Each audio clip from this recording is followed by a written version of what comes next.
حکایات رومی میں ایک واقعہ درج ہے کہ ایک درویش دنیا سے منہ موڑے اور اپنے خالق سے رشتہ جوڑ کر دور دراز جنگلوں اور بیابانوں میں زندگی گزار رہا تھا۔ تنہا عبادت الہی میں مصروف رہتا اور دنیا پرست لوگوں کی قربت سے اکتا جاتا تھا۔ جنگل میں طرح طرح کے پھلوں کے درخت تھے اور ہزارہ طرح کے میوہ جات تھے۔ اس درویش خدا مست کی خوراک یہی پھل اور میوہ جات تھے اور سالوں وہ اسی خوراک پر گزر بسر کرتا رہا اور حق تعالیٰ کی یاد میں مصروف رہا۔ ایک دن بیٹھے بٹھائے نہ جانے کیا خیال آیا کہ خدا سے ایک عجیب و غریب عہد کر بیٹھا کہ اے میرے اللہ، میں آئندہ ان درختوں سے نہ خود پھل توڑوں گا اور نہ کسی دوسرے شخص کو کہوں گا کہ وہ مجھے پھل توڑ کر دے۔ میں وہ پھل اور میوے نہ کھاؤں گا جن کو ڈالیاں زمین سے اونچا رکھیں۔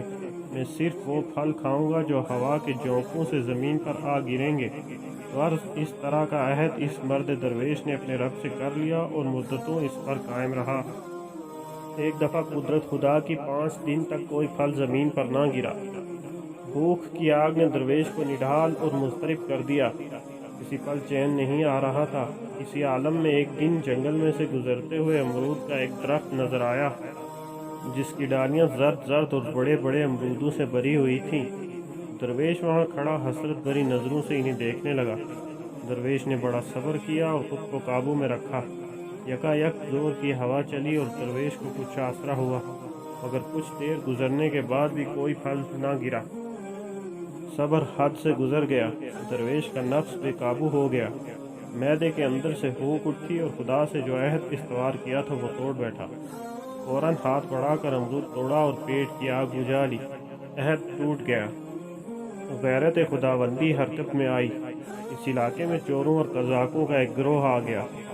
راتوں کو وہ گروہ شہروں اور بستیوں میں جا کر لوٹ مار کرتا اور دن کو ان بیابانوں میں آ کر آرام کرتا۔ کوتوال کو اس قزاقوں کے گروہ کی خبر ہو گئی۔ کوتوال نے سپاہیوں کی ایک بڑی جماعت بھیجی۔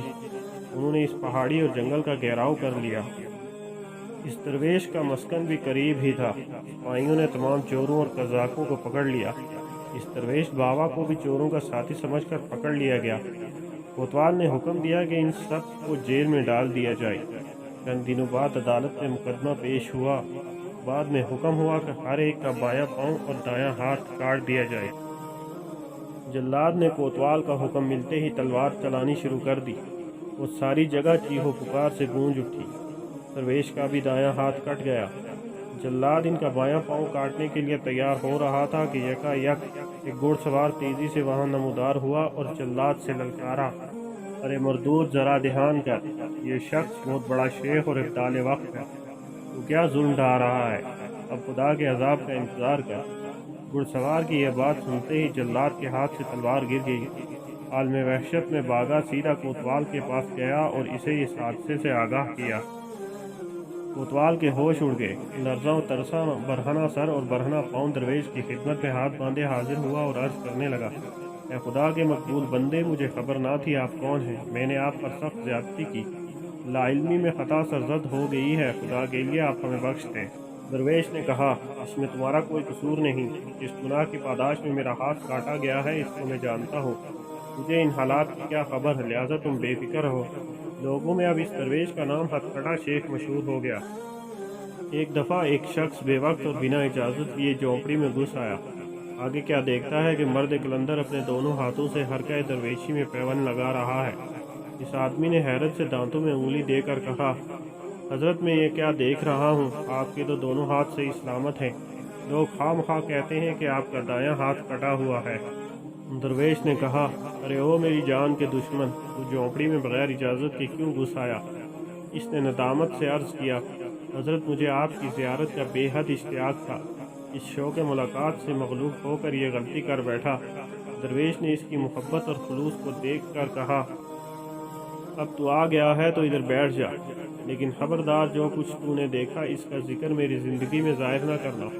انسان کے چاہنے یا نہ چاہنے سے کچھ نہیں ہوتا۔ ان کی گفتگو کے دوران ملاقات کے لیے جھونپڑی کے باہر کافی لوگ اکٹھے ہو چکے تھے۔ انہوں نے بھی کسی سوراخ سے شیخ کو دونوں ہاتھوں سے پیوند لگاتے دیکھ لیا۔ ان سب پر درویش کی کرامات کا راز کھل گیا۔ درویش نے دل میں کہا، اے میرے اللہ، اس حکمت سے تو ہی خوب آگاہ ہے۔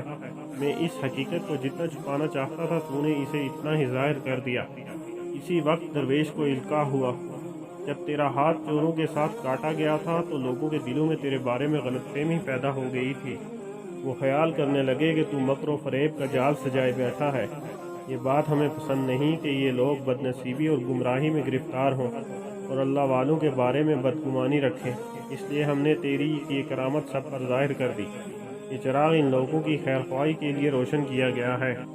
اس الہام کے بعد درویش نے مستانہ وار نعرہ لگایا اور رب العزت کی تسبیح کرتا ہوا سجدے میں گر گیا اور خوب رویا کہ مالک تو جو کرتا ہے وہ عین حکمت ہے، ان سب کی لغزشیں معاف فرما۔ اس حکایت کا اصل کلام یہ ہے کہ جتنا ممکن ہو انسان کو غیر ضروری وعدے کرنے سے گریز کرنا چاہیے۔ ایسے وعدے جو پورے نہ ہو سکیں وہ آپ سے اللہ تعالیٰ کی ناراضگی کا سبب بنتے ہیں، اور اگر کوئی وعدہ کر ہی لیا جائے تو ہر ممکن طریقے سے اسے ضرور پورا کریں۔ اللہ تعالیٰ ہم سب کو غیر ضروری وعدوں سے بچنے اور کیے گئے وعدوں کو پورا کرنے کی توفیق عطا فرمائے، آمین۔